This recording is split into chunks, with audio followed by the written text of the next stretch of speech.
reports. Chair, we do have a quorum. Thank you. I believe we have a 2023 draft budget presentation from our CFO, Gray Lewis. If you would please, Gray. Yeah, thanks. Good morning, everyone. Thanks for the opportunity. Glad to be here with you. Just first of all, I want to thank the team, the budget team, and all the agency organizations. A big effort. Get to this point in the year. We're going to walk through some of the background overview of the process, and just some hard copies as well. They just sent out this deck last night, so apologize on the delay, but that's the deck we're going to walk through. And then the longer sheet is just the capital program list. We'll get to the capital at the end, just so you have a reference point. That's what that long sheet is. But here, to kick it off here, just want to talk about the overall budget calendar. Similar process was followed to last year. We go through a request process, and just to give a sense of what we're talking about, SWBNO, of course, water, sewer, drainage, those are our three system funds. We divide it up by divisions, arranged based on the leadership team Ghassan set up.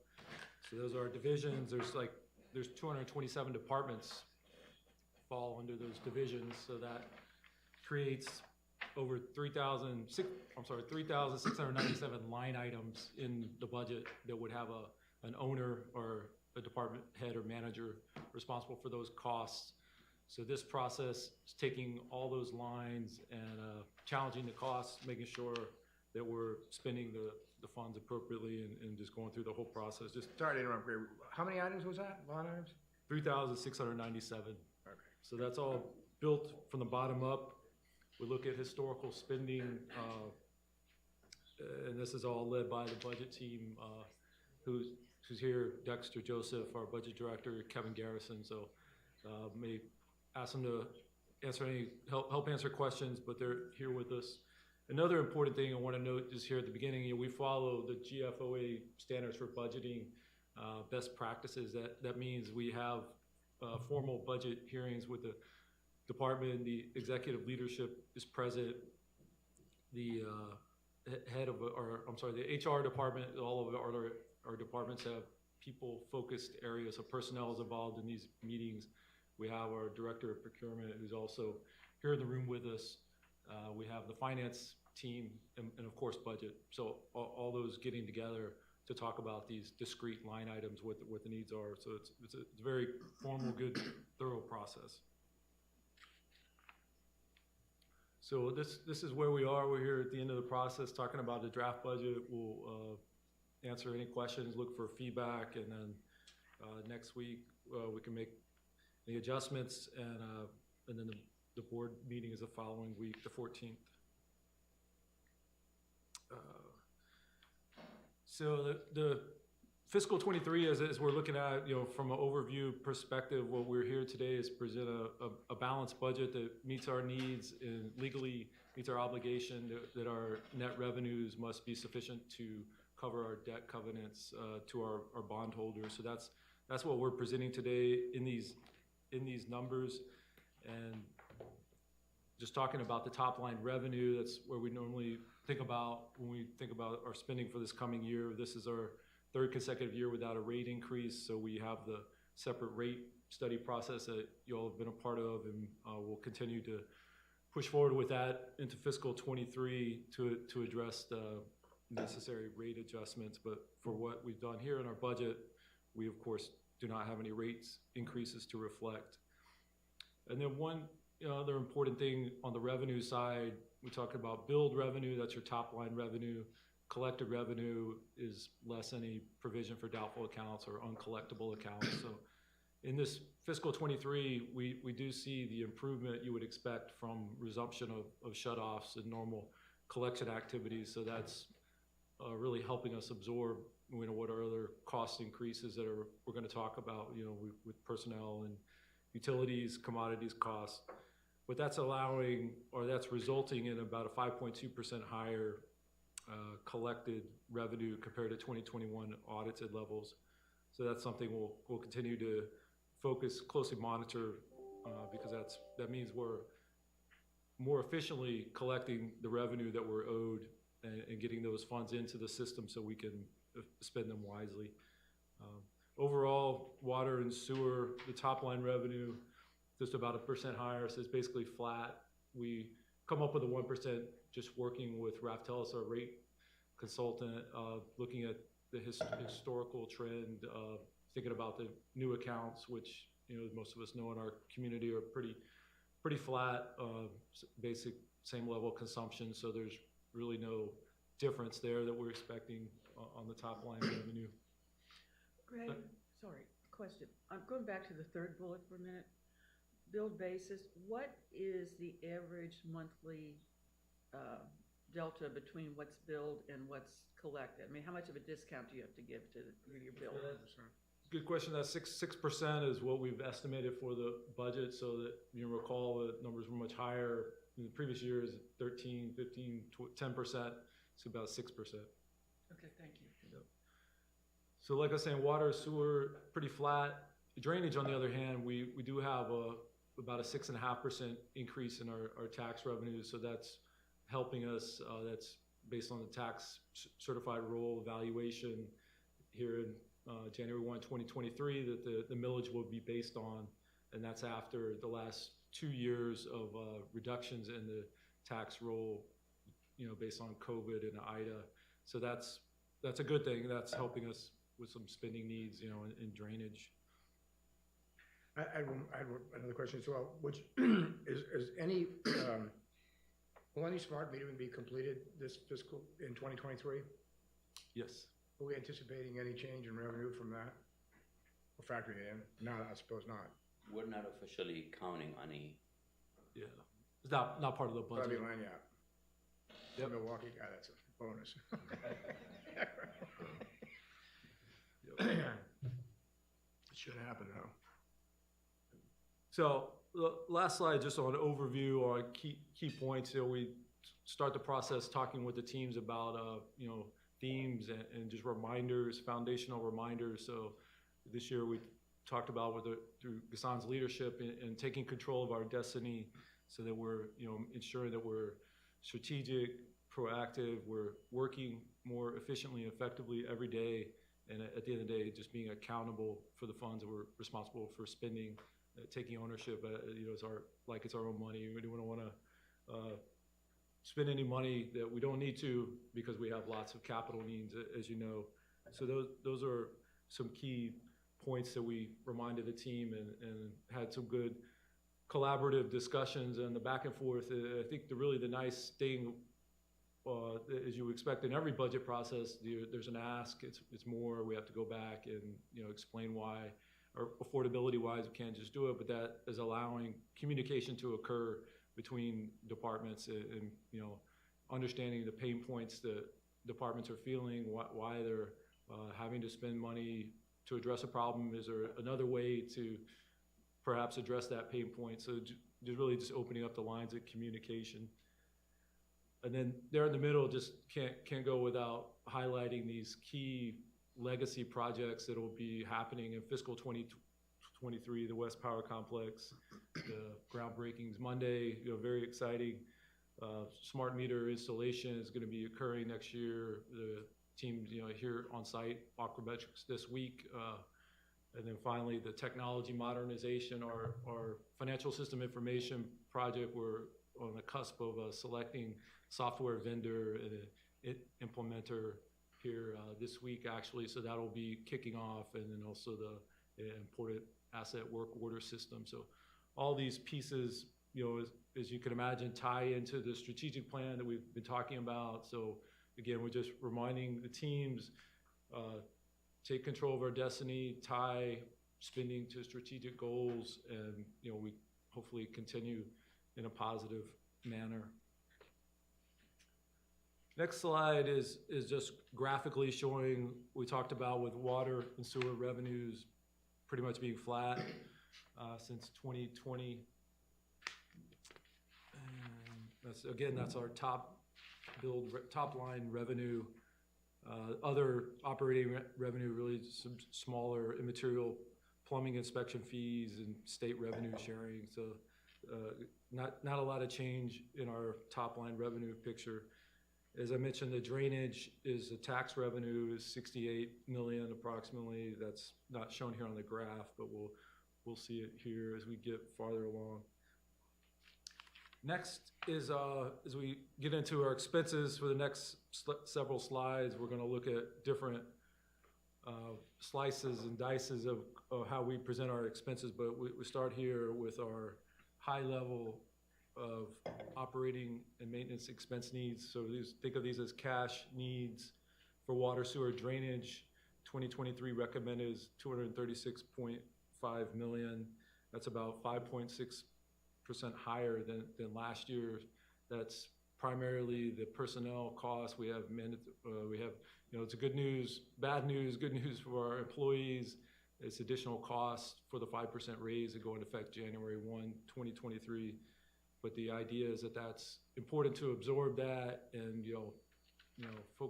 use that to focus on recruitment and hiring, getting more people better compensated.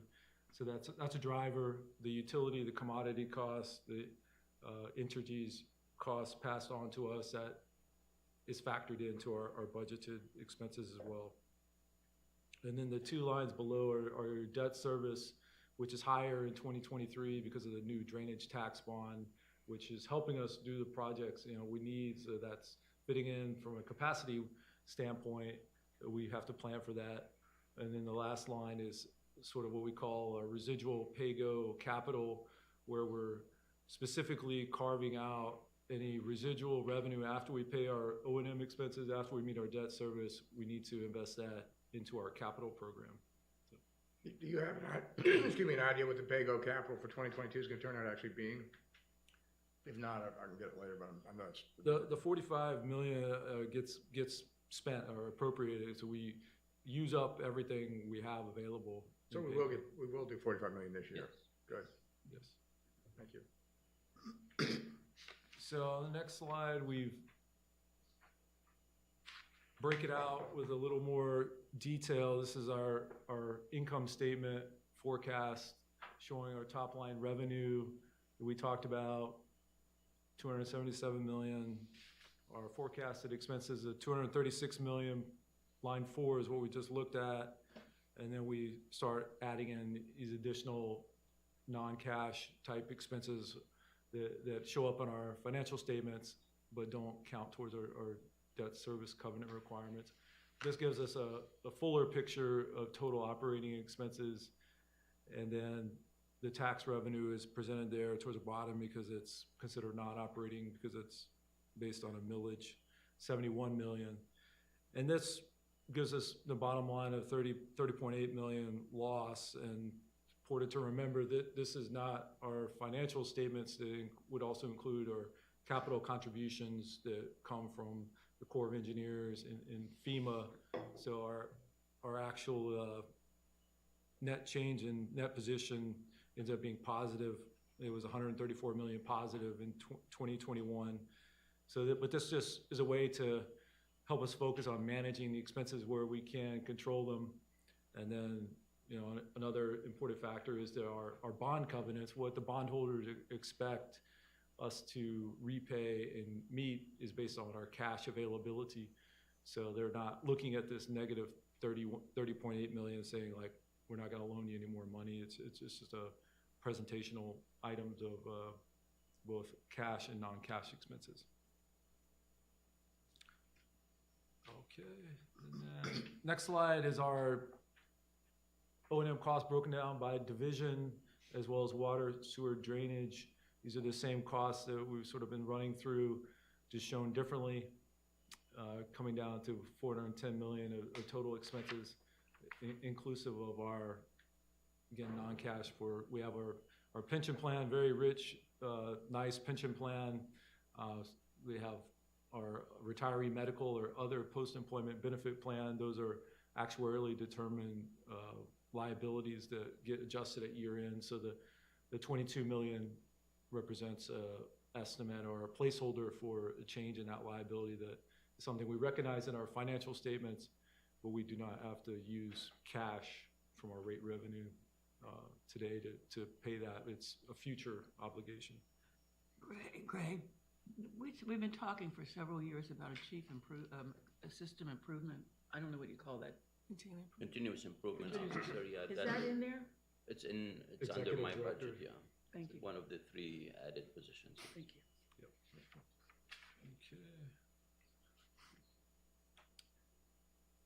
Okay. This is another view of the expenses sort of broken up by a functional area, and again comparing it to 2022. So you see that same 5.6% increase that we're absorbing in this 2023 budget. Of course, as you imagine, personnel expenses are number one. As a service company, that's our highest expense, again influenced by the 5% raise that's going in. Any changes in salaries in different series of employees, like engineers, for example, will have a salary change as effective at the beginning of the year that gets factored into this number and will be part of our fiscal 23 costs. But the bump is 4.2, so we must have either had people retire or less people. Yeah, there's you know, people coming off the list of positions as well, so it doesn't come out exactly. Special current charges is kind of a terminology used. It's just more of an overhead type of cost for costs we incur to run the offices and be able to provide services for our water, sewer, drainage. Next, we just want to show this PAYGO residual calculation again, because it's a little bit of a unique concept, but again, we're trying to save on the O&M side so that we can maximize our revenue that we're collecting, able to use for capital. So we do this calculation, we plug in the little bit higher debt service, we still have about 43.3 million to dedicate or earmark for our capital. So this is where the give and take kind of comes down to the bottom line, because initially we had a higher requested O&M. We worked through the numbers, worked with leadership to prioritize and make sure that we're being strategic, and this allows us a good amount to do some projects of 43.3 million, but as we'll see in the capital section, there's obviously more than that. So we work closely with Ron's team, and we'll have to prioritize just like we do each year, and then continue on the pursuit of funding other sources. This slide is the personnel position count. You can see is relatively flat. We have about 1,587 budgeted positions for fiscal 23. Currently 1,208 are filled. We talked a lot with the HR team. We continue to face the recruitment challenges. The Great Resignation, I think is a real thing. The aging workforce is a real thing, and newer people getting recruited to come on to work for us, is a challenge. So we have to be competitive. We have to be sell ourselves as the attractive benefits that we have, the investment in a career to serve the agency and the community is a pretty neat opportunity. But this coming year, I think, will be very important that we make progress. We get people in positions that will help us to improve, that have modernized skills, and a lot of these things we're adding, West Power Complex, smart metering, these are pretty high-tech things. So the workforce is going to have to evolve and basically grow with that new technology. So it says budgeted, the 1,587, are we starting January 1 with 1,587 for the budget numbers that we just saw, the personnel costs? Yes, yeah.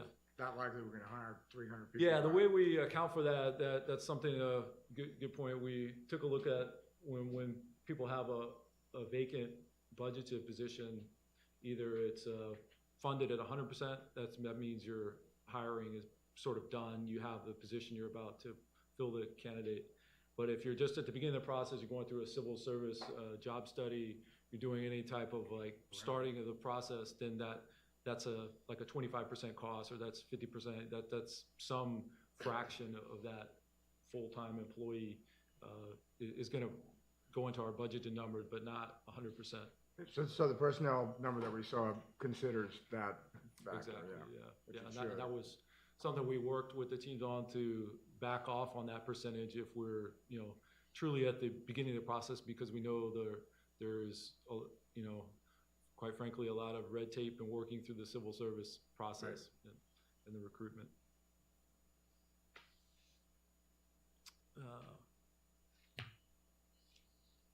Any questions? I'll move on, talk about the debt service. This is our target. We, as you know, we have a 1.25 required debt service. We like to budget at a higher, more or less 1.8 or closer to 2, which we've done here through managing through cuts. And water is the one here on the left is at 1.8. It has sort of the lesser amount of resources when we look at all the expenses.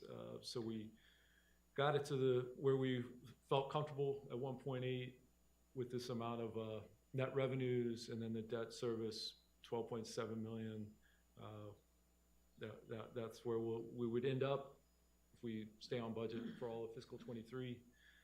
The other metric there, just a note at the bottom, is talking about days cash on hand for liquidity purposes, or bond covenant requires it's greater than 90. So we've kept on track with that. Coming out of the last audit, those numbers have typically been 129, 139, well over the 90. So we stay on this budget for fiscal 23. We collect the funds and spend them as we show here. Then that cash on hand will continue to stay above the 90 requirement. And requirement's only at December 31, right? Yes, yeah, it's monitored throughout. Yeah, that's right. Okay, if there are any other maybe questions on O&M, if not, we'll transition to discussion about capital. So what is this like to start off highlighting here? And we've talked about it in several of our meetings and also the rate study meetings, but this process we do, capital budgeting, involves a project list, working with the engineers and project managers every year to look at what those updated costs are for their projects. A lot of them work with consultants and teams that help us, because a lot of them are complex projects. And then looking at the capital financing, or what is the revenue source that's going to pay for that project. And then they also factor in, change orders that may have happened in the last year. So for a multi-year project, there's a concept of maybe updating what you had before, factoring in change orders, looking for new revenue sources. So all of that is the matching exercise that we go through in order to feel comfortable that a project is appropriately financed. The deferral that we've typically run into is what we talked about in the rate study meetings. The example kind of rings true to me, or brings it home, is a bulk chemical storage. Currently the water plant, we have chemicals trucked, several times a week. So you have transportation costs rather than having an appropriate storage facility that could be built and then store and then just get monthly deliveries or something more appropriate. So that's a good example of a investment that can be made that will help us on our operational spending, cutting that back once we have more appropriate capital in place, capital spending. We talked about the West Power Complex smart metering. We start obviously with the big projects. Those have to have sort of a standalone exercise of matching and ensuring all the capital financing is lined up. The other two big programs, the sewer rehabilitation program and their WIFIA financing, has really been a great win, successful loan program, 1.85%. We closed last year. Just phenomenal to have such a low rate and now be able to focus on delivering, putting those rehabilitation projects into full execution ahead of the the consent decree timeline in 2025, so we're continuing to stay on pace with that. And then the other big one is the JIRR program, which you guys know about. There's a capped grant through FEMA for the Katrina settlement that provided funding. We worked with DPW in the city, just given the way the program started off. There's been a lot of spending, but for fiscal 23, it's back down a little bit to focus on sort of finishing what's existing, and about eight projects that the city pointed to specifically needing to get those bid. So we've included those in our capital budget numbers, and the city has provided us assurances of working with us to ensure that those continue to get funded. So yeah, that's all the sort of high overview. We continue to pursue other creative funding sources with Christie's team and the IJA. We have a specific IJA infrastructure act team that is making our priority list and working off this same list that we go through in order to seek out those sources. Great. How significant is that backlog in terms of capital projects, and how realistic is it in terms of seeking projected other revenue sources of financing? Yeah, I think it's Just straight up, how? it is very significant. That's why we prioritize the rate study and just being able to clearly communicate with constituents in the community about where we are, what projects are on the list, what we're not able to do till we get a rate study, how we're not able to have borrowing capacity within water until we have a rate increase, just being straightforward with that, and clearly showing the type of projects that are sort of shelved or sitting.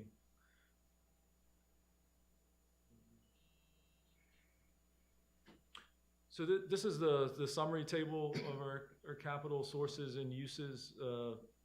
The top is the sources, so these are financing plans or grants or loans, and then the bottom would be the uses that come in from the engineers and the project teams. And the way we kind of look at this is we start off at the top of the list. Everything's balanced. We have the financing for the sewer program, rehabilitation through the WIFIA, the JIR program. The fourth line down, I did want to highlight, with FEMA grants for public assistance, like for sewer, that's new. In 2023, we have about $6 million because of Ida that we, had damage to the wastewater treatment plants. We are going through the FEMA process. It was about 12 million identified and provided to them. We just, I think, came out in the news a couple days ago. We received the obligation for 4.7 million of the 12. So we've got that factored into our capital budget for 2023 to do those necessary repairs. So that's something new in 23. So we'll continue to work through this FEMA process, which, in my opinion, is slow. But I'm sort of an impatient person, but we've got to keep the wheels going on those type of things. You'll see the next line, fair share funding, has been a great addition to help us do several things, have a list that we can put on fair share. That funding comes to us. It's in our bank accounts. It's set aside in a separate fund that we only use for the projects approved by the Infrastructure Advisory Board. So we've earmarked about 23.4 million. So we have some built up from previous years that hasn't gotten spent, and then we'll have it's about 4 to 5 million a quarter. We get paid monthly through the city for the fair share money. So greatly appreciative to have that as a resource. So that'll be part of the spending plan for 23. Other capital project funds is what we set aside from the bond refunding to have dedicated for smart metering.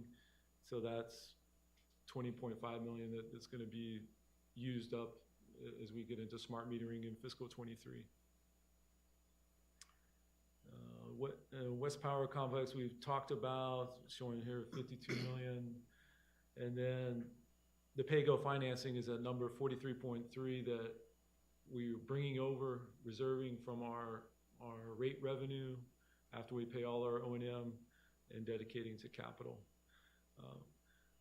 So I guess the more important part of that, and to get back to Director Pace's question on the shortage, when we think of the shortage, the reason we're at a net result here of negative, we don't have enough, is that second to last line, or the line right before total use, is other capital projects, Right.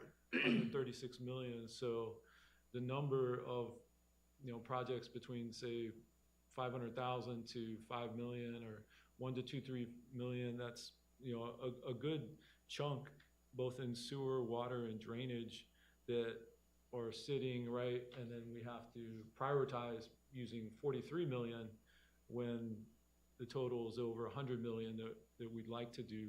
So that's where we get into the delta, or what has to be deferred. So when these requests for a capital project starts, or the actual project's trying to get started, we're looking at the fact that the system is the only funding source. There's no other external source. We're looking at our 43 million that we could comfortably spend, and then having to make a decision. So if it's not there, then it will get deferred into beyond 2023. So that's consistent with earlier years. Last year, we write our capital spending resolution that until another source is identified, that particular project would not be allowed to be budgeted and appropriated for. I have a question. I may be missing something really crazy, but right now we have separate funding for sewer and separate funding for water, and we have separate fees for those two. And water seems to always be suffering in some way. Is there any reason why, through a change in law or whatever, we couldn't have one combined sewer and water fee, since unless you have one of these separate meters, it's all based on the same usage? Right. And would that give us more flexibility? Yeah, you would think so. I think it's kept separately by law, but they are tied together. The sewer is billed based on a percentage of It's meter flow. realistically, it doesn't seem to. And It would help, but it would require a change in law. Yeah, okay, thank you. And we would also have to make sure, we have bonds on both sewer and water, so there's Another issue, another issue. yeah, okay. We can also check with research that with bond counsel. We can do that at HRC. Yeah. Mhm. But I guess, taking a step back, we did start the process with, you can imagine, even larger numbers, because the 517 million, you really can go through the process and think of a lot of things that can be replaced and fixed. So this did represent a significant effort by the team to pare down the list to, the most realistic things, and we'll be going through the process to, as part of our rate study and public education on, specific examples of projects that have been on the list that, are just costly to continue to stay on. The other interesting example is, you get into main repairs, water mains, sewer mains, that if you do point repairs, you do specific repairs multiple times on the same section of pipe that was already 20, 30 years old, something very old, you spent more on the repair than if you just had replaced that section of pipe. So 20 or 30 years old is new for us. That's a youngster. what is You it? meant to say 80, 90. Yeah, I was thinking, we need 60 to 80. Great. As far as the 136 million, the $137 million of other capital, is there a timeline on that? If I remember, I think a 3% raise would have netted $160 million over 5 years. Not that we're talking about raises, but my point is, if we had that, with that other capital projects, that's over 5 years, it would just leave $20 million left over. Would that cover does that cover what we need to do for the next 5 years, or you see what I'm saying? Just 1 year, If we- right? So it's, the 160 million is just gonna take a piece of that, and if we have to spread it over 5 years, you know, that's just really 30 or 40 million, so it's not a silver bullet solution, but would allow us to make more progress, It would close the gap, but not entirely. I guess what Right. I'm not asking very well is the 140 million dollars of other capital projects. Is that just the other capital projects that we'd want to do right now? For instance, 10% of the old pipes, but we want to do 10%. How much would it, if we had the 160? Not saying this very well. The timing on this. yeah, this would be Trying to for figure out what the time horizon is on that 136 million. Is that something we would do all this year? If we Fiscal could, if we 23. had the money, and then we'd have another 136 million next year, and next year, and next year, and Ron's nodding, which I guess is yeah, no, I think that's right, because of the 5-year and 10-year capital improvement plan forecast shows that each year you can come up with 130 million, you know, that needs to be reinvested in the system. Otherwise, it's just everything's getting older. And it hasn't historically been replaced on any type of schedule. Right. right. And one other thing, in prioritizing these, you know, obviously the water board are the experts on how to do that, but I just wonder if the public knew, you know, these are things that are not getting done because we don't have the money to do it, and this is what it would mean to you if we were able to do it. At some point in time, maybe that's as much of a Yeah, that would, issue as it is an accounting issue, but I'd love to see, you know, if what's not gonna happen, what will happen if we have the money, and what it means if it doesn't, at some point in time. that will be part of the narrative that we will share with the public once we start holding those hearings in a few months. No, I'm just thinking if it has to wait for the spot hearings on. or I mean, not, they you need know. to know what is not getting done and how it impacts their quality of life or lack of. Yeah, what are the benefits and what are the risks and so forth. Right. But to answer your question, no, any increase that we would enjoy in the future will have to consider the capacity, our ability to do things per year. So we will never get enough money Right. to match exact projected project, because we can never get all of those projects done within that year. So there will always be more projects that need to be done than what revenue allows us to do. So the idea is to close the gap as much as possible within the capacity that Start we have. catching up at least, right? Absolutely. Yeah. Yeah. Do we have the capacity in terms of manpower to spend, do you do the $517 million in projects next year if the money is there? Yeah, we would, not in-house, we'd be a combination of in-house as well as our consultants. So, and again, coming up on the board meeting this December, we're going to finalize our RFQ list, for engineering list. Now it'll give us the ability to hire outside professional consultants to assist SWBNO with our capital improvement plan. And that's really how will you maximize the dollars of doing that, so. In terms of 2022, what percentage of our capital budget did we end up spending? Yeah, we're just looking at those. I think it's maybe 50% is a smaller percentage. Okay, But so why? A lot of that's affected by the consent decree program, the sewer rehabilitation, you know, big programs that have a lot of, you know, JIRR, I think good, or maybe goals that we'd like to get it done faster, but in actuality, it does take longer for those large projects. So why this year then do we think we can do 517 million if we could only do half of what we budgeted last year?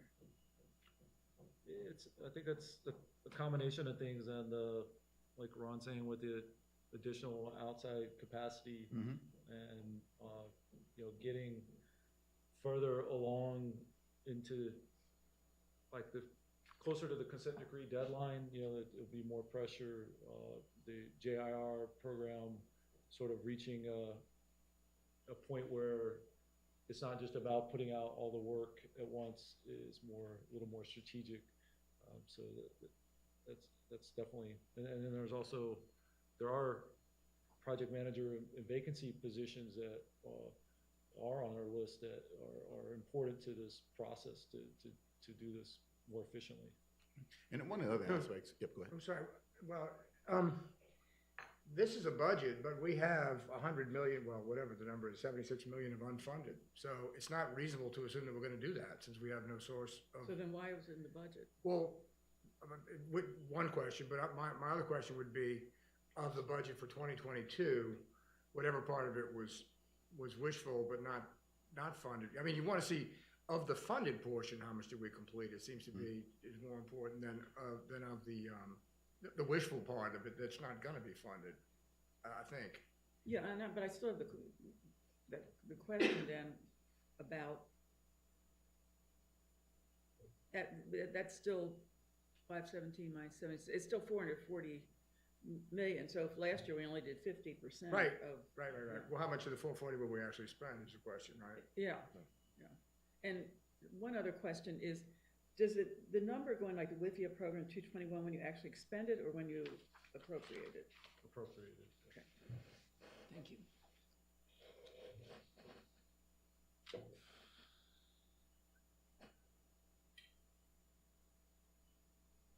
Yeah, so I'll go back and, I know Kevin has numbers, on percentage of, what we did in '22, and then show it based on, the total wish list and also the sort of the Right. funded list. We have that, for the committee. The only thing I was gonna mention earlier, Mrs. Howard indicated the spend in 2022, and part of that, what Gray indicated on the JIR program, we are participating with DPW, which is, I always say we get more bang for our buck by participating with DPW, because they do the roadway, we do the utilities, we're not doing that portion of the roadway itself. And part of that function, the spend, is based upon DPW schedule. So they did some adjustment in their schedule for 2022, kind of slowed down a little bit, so mitigating some of the complaints, we catch up with all the open projects. And then going into 2023, some of these numbers reflect with DPW pushing more projects out on the street. And so we've coordinated with DPW for Yes. the 2023 budget? That's correct. Okay, thank you. Well, we coordinate with DPW. This budget reflects the coordination of DPW on the projects that we're implementing under DPW's JIR program. But it has their timeline incorporated? Yes, there is. There Okay. is.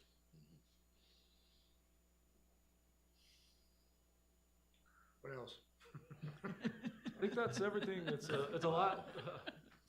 So appreciate the feedback. Any other questions that we could, Yeah, I have a question. This is from memory out of 2022, but a lot of times we're showing underspending in certain categories in the operating budget. Right. And my question is, sometimes people think that's good. Sometimes I think something's not happening that's supposed to. What causes that? I think it's the conservatism approach to budgeting and trying to make sure we have cushion on the debt covenants, because we're, I think a few years ago I was told there, a situation with It was water close. being in a bad position, so that's probably the biggest driver. We don't want to be in that awkward position. Okay, but that affects the budgeting, but once you've done the budgeting and there's shortfalls in expenditures, what accounts for that, and is that something to be concerned about? Does that mean the system's we're not working, we don't have what we need in terms of operating personnel, capacity? I don't know if I'm asking this clearly. On the accounting and just processing side, there's also room for improvement. Like we have an old financial system, we're replacing that. We're sort of rebuilding teams in various departments to get this back office processing smoother. That's, since I've come on, been something that has been a big need, quite frankly. So continuing making progress should help us get more transparent, realistic numbers each and every month. You know, at year end, we take the extra time. We had to do it for the audit to get everything in.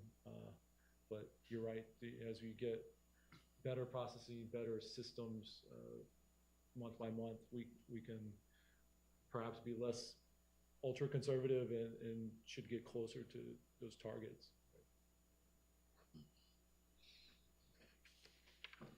All right, if there's nothing else, Greg, thank you for the presentation, all the work you did to put this together. It's a good job, and I appreciate the work you're doing all the time. I want to thank you for that. Do we have any public comment? No public comments. No public comment. Are there any other matters? Doesn't seem like it. So I'd love to have a motion to adjourn. So moved. Been moved. Is there a second? Second. All in favor? We are adjourned. Thanks, everybody. Stay all day.